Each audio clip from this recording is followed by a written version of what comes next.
한국은행 긴급 발표라 누구도 예상 못했다. 무슨 말일까요? 대한민국의 1분기 경제 성장률을 두고 하는 말입니다. 정말 서프라이즈라고 해도 과언이 아니에요. 엄청나게 성장했습니다. 시장에서는요 0점대 성장한다고 대부분 전망을 했어요. 그런데 뚜껑을 열어보니까 대한민국의 1분기 경제 성장률이 여러분 죄송합니다.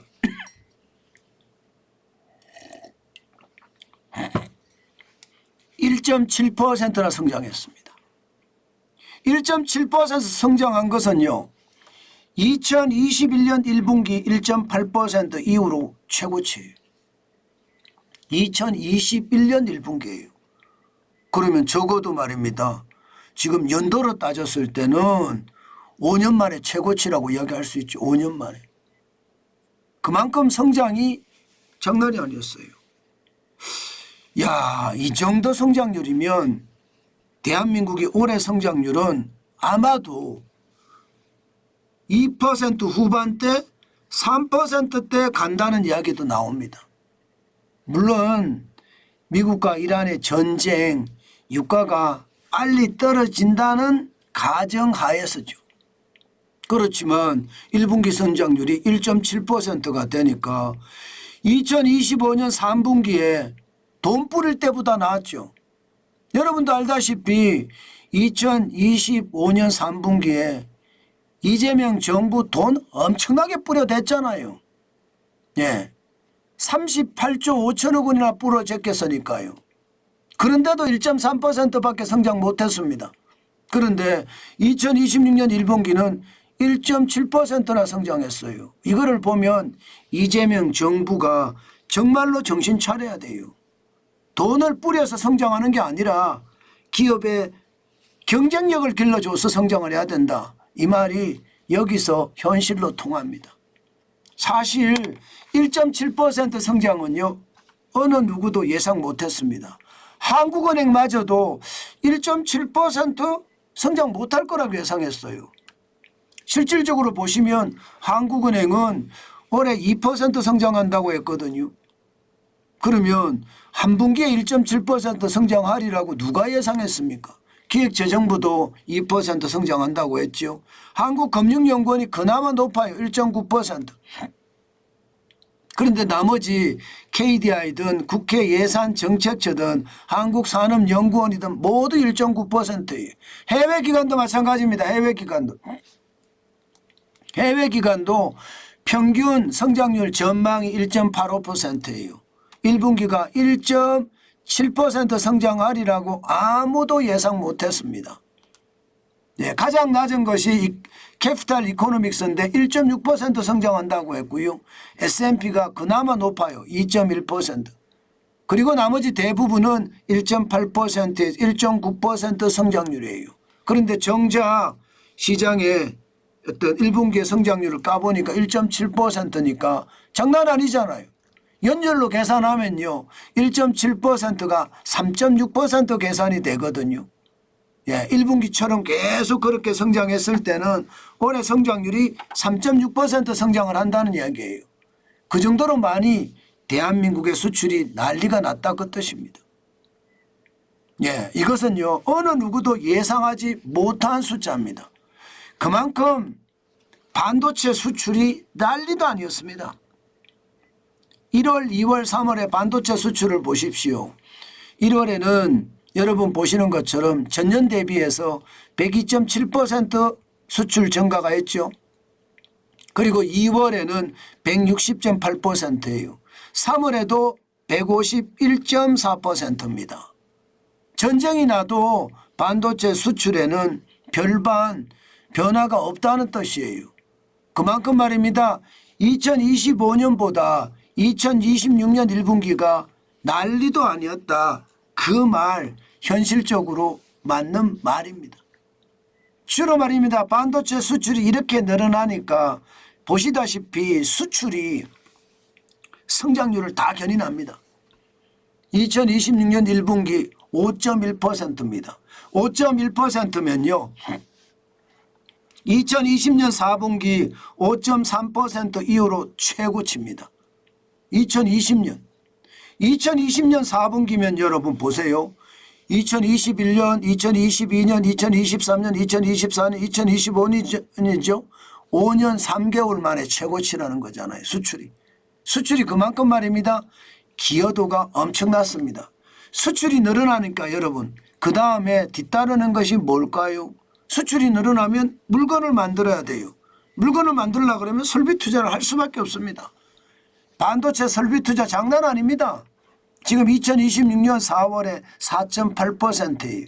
2023년 3분기 5.4%에 비해서는 적지만 2026년 1분기 4.8%라는 숫자는 굉장히 높죠. 여기에 설비 투자가 늘어나니까 공장도 지어야 될 거 아니에요. 그 바람에 건설 투자도 늘었어요. 건설 투자도. 건설도 2026년 1분기가 2.8%예요. 그만큼 말입니다. 민간 쪽의 건설들은 난리라고 이야기합니다. 그러나 반도체 공장을 짓는 것은 장난이 아니에요. 삼성전자나 SK하이닉스의 반도체 공장은 장난 아니게 짓고 있거든요. 그 공장들에서 지금 설비 투자, 건설 투자가 동시에 일어난다. 이렇게 생각하면 될 것 같습니다.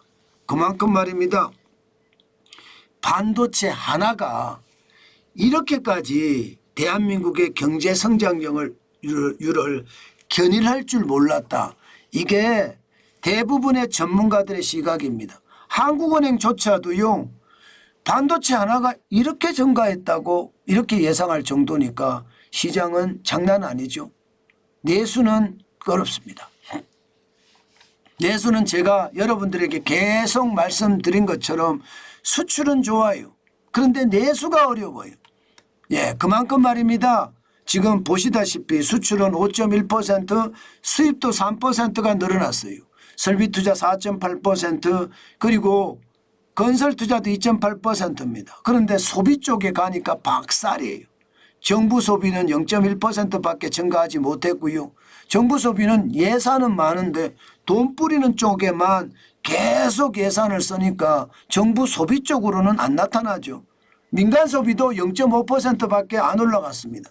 소비를 보면 여러분 이게 민간 소비가 2026년 1분기가 0.5%입니다. 뭐 쏘쏘예요. 그만큼 뭐 충분하게 올라갔다 그렇게 이야기하기가 어렵고요. 심지어 2025년 3분기 돈 뿌릴 때 민간 소비가 1.3% 올라갔거든요. 그때에 비해서도 턱없이 부족하죠. 그만큼 말입니다. 시장 우리가 예상했던 것보다는 저는 나쁘다 이렇게 봐도 될 것 같습니다.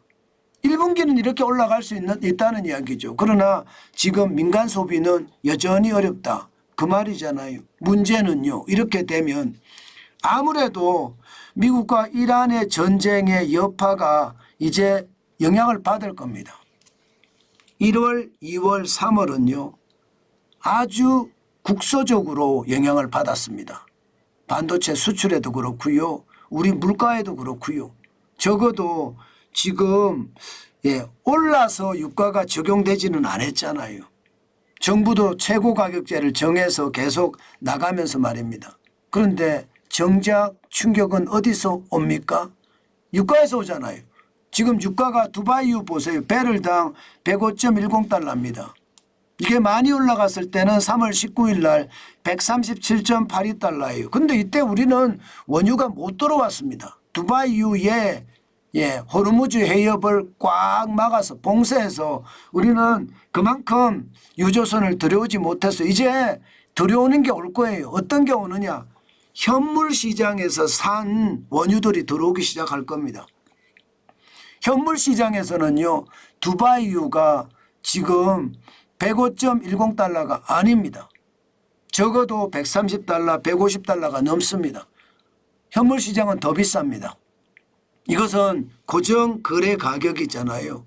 그만큼 지금 선물 시장과 현물 시장은 굉장히 다르다.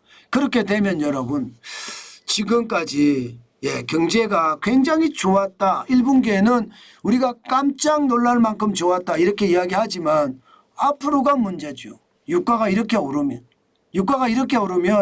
아마 민간 소비 쪽이 더 힘들어질 거고요. 민간 소비가 우리만 힘들어질 거는 아닙니다. 전 세계도 민간 소비가 힘들어질 거예요. 그러면 수출이 기여하는 성장률 부분이 1.1%면 굉장히 크잖아요. 그죠?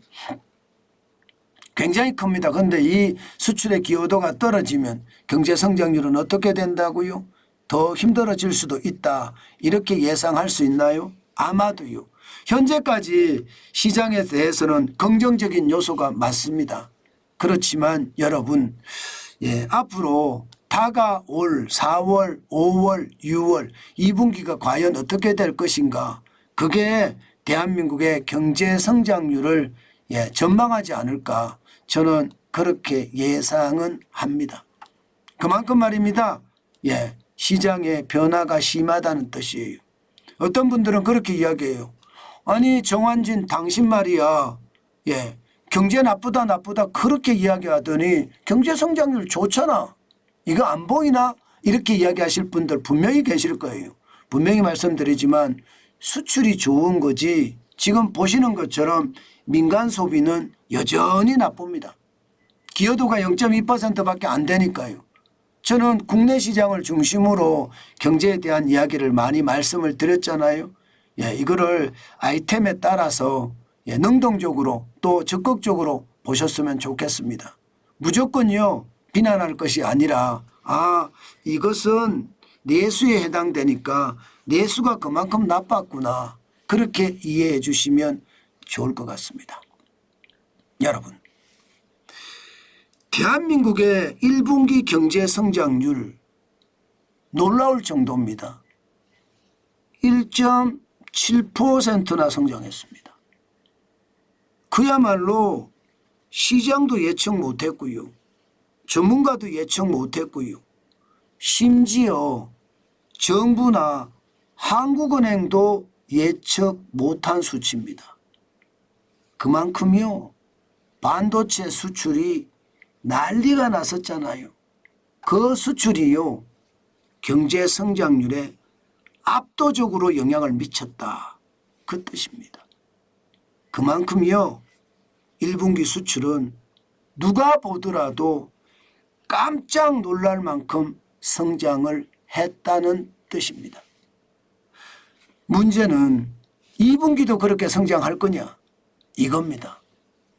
그런데 이거는 쉽지 않아요. 만약에 2분기까지 그렇게 성장을 한다면 대한민국 경제가 저성장의 굴레에서 확실히 벗어날 거예요. 그만큼 말입니다. 유가 폭등을 견뎌야 되고요. 지금처럼 반도체 수출이 많아야 됩니다. 그러면서 내수가 진작이 되는 그런 사태가 일어나야 돼요. 그래야 대한민국의 경제 성장률이 저성장에서 완전히 벗어나는 계기가 되지 않을까 싶습니다. 저는 2022년 3분기부터 대한민국은 저성장의 늪에 빠졌다. 이렇게 계속 이야기해 왔습니다. 그것이 말입니다. 현재로 보면요. 2026년 1분기가 1.7% 성장했으니까 많이 상쇄했습니다. 그런데 2분기가 만약에 성장률이 높잖아요. 그러면 저성장을 탈출할 수도 있다는 거 오늘 다시 한번 여러분에게 말씀 올립니다.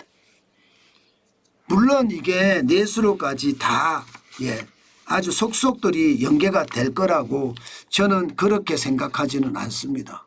그렇지만 분명히 좋아질 거다. 그 말은 1분기만 놓고 보면 사실입니다.